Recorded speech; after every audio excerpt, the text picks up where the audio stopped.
saya akan menjelaskan materi tentang analisis varian. Tapi sebelum itu, perkenalkan, nama saya Yurnia Marianura dengan NIM 220901602013. Berikut langsung saja kita masuk ke materinya. Yang pertama adalah latar belakangnya. Pengujian analisis adalah bidang yang paling penting dalam inferensial statistik. Benar atau salahnya suatu hipotesis tidak akan pernah diketahui dengan pasti kecuali bila kita memeriksa seluruh populasi. Karena adanya variasi atau ragam pada sekumpulan data atau populasi, maka kita dapat mengambil kesimpulan menggunakan varians. Varians atau sekumpulan data ini melukiskan derajat perbedaan atau variasi nilai data individu yang ada dalam kelompok atau kumpulan data yang dihitung dari rata-rata kumpulan data tersebut. Varians dan rata-rata telah banyak digunakan untuk membuat kesimpulan mengenai populasi, baik secara deskriptif maupun induktif, melalui penaksiran dan pengujian hipotesis mengenai parameter. Bila faktor yang menjadi perhatian berupa suatu faktor, maka ANOVA atau analisis varians yang digunakan adalah satu arah. Pada materi ini akan dibahas mengenai analisis varians atau variano satu arah yang bertujuan untuk mengetahui signifikasi dari dua kelompok yang berlainan akibat penggunaan beberapa perlakuan pada suatu variabel bebas. Analisis varians digunakan untuk pengujian lebih dari dua sampel dan juga menguji perbedaan mean dari suatu kelompok data melalui pengujian variansinya. Analisis varians dapat juga melalui pengaruh variabel bebas dan variabel kontrol terhadap variabel terkait secara terpisah maupun bersama-sama. Berikut yang kedua ada definisi analisis varians. Analisis varians yang sering disingkat sebagai ANAVA atau ANOVA untuk pertama kalinya dikembangkan oleh R.A. Fisher yang dituangkan dalam makalah pada tahun 1923. Pada awalnya analisis tersebut digunakan sebagai alat untuk menganalisis data tentang eksperimental di bidang pertanian. Namun pada saat ini analisis varian ini banyak diterapkan di berbagai bidang. Analisis variansi adalah suatu prosedur untuk uji perbedaan mean beberapa populasi.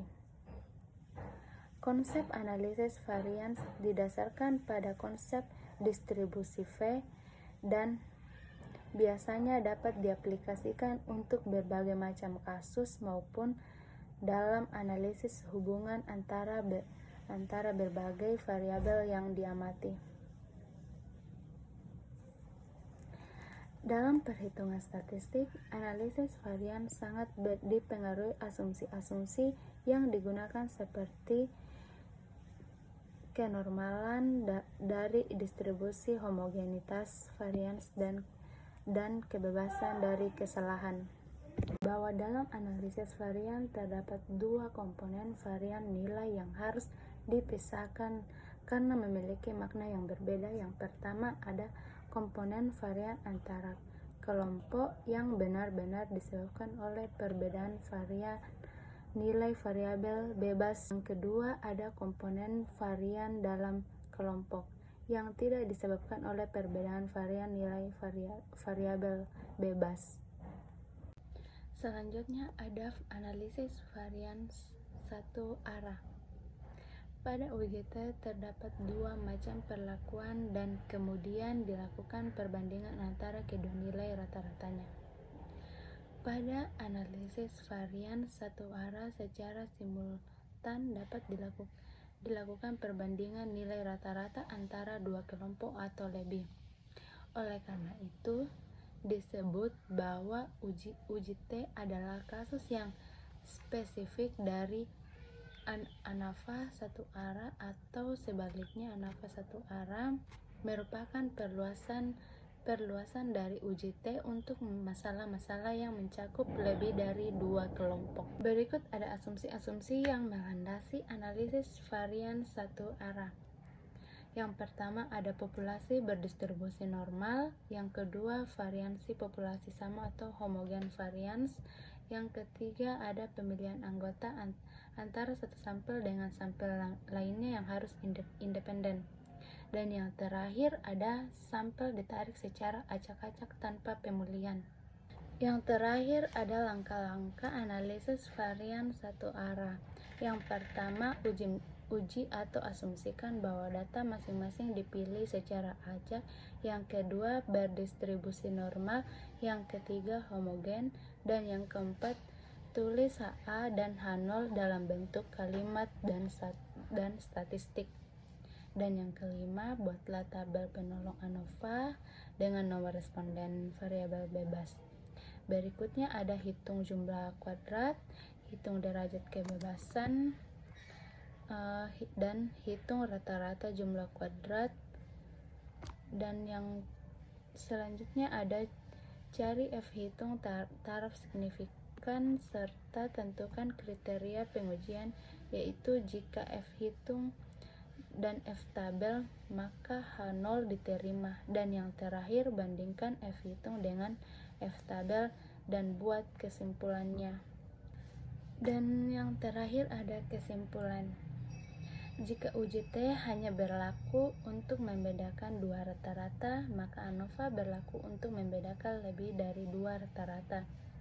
Uji T tidak digunakan untuk membedakan lebih dari rata-rata, sebab semakin banyak kita memakainya, semakin banyak pula penyimpangan atau kesalahan yang terjadi.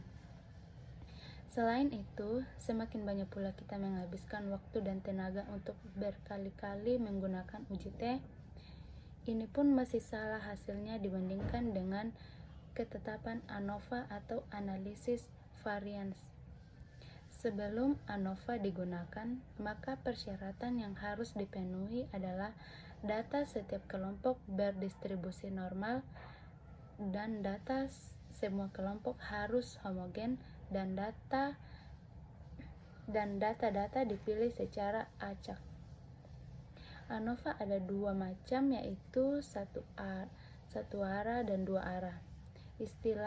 Istilah-istilah untuk satu arah dan dua arah masih banyak lagi. Dalam hal ini dibatasi pada ANOVA satu arah saja.